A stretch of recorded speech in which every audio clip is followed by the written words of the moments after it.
Good day everyone, this is my activity for in IT Elecqual. Buksan naman natin yung Travetic. Punta ulit tayo sa workplace sa folder na IT Elec activity file name na login.html. Dito naman makikita natin yung coding natin. Dito pinapakita na dito yung kung anong background color, width, kung anong font family niya.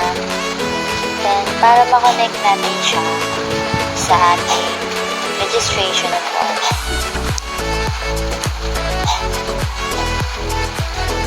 i-input ulit natin yung anchor tag, then href, lalagyan natin yung registration.reg.html.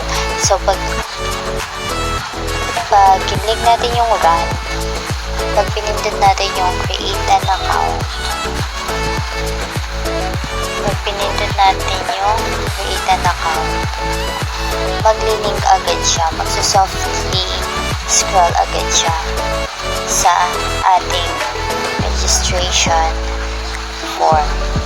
So, ayan.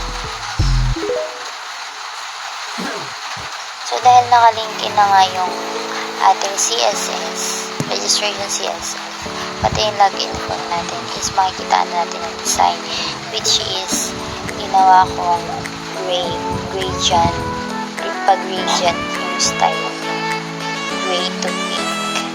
Then ito na yung aking registration CSS.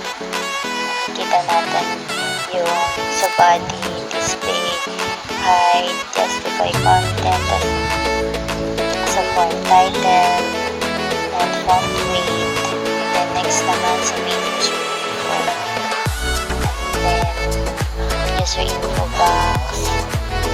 Ito na kung saan tayo maglalagay na ating height, weight, border, outline, font size, font weight, margin, and colors.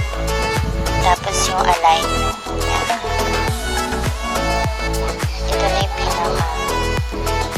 ginamit kong registration CSS. So, ito na yung pinaka-style. So, ayan, magkakalink na yung login form, registration form,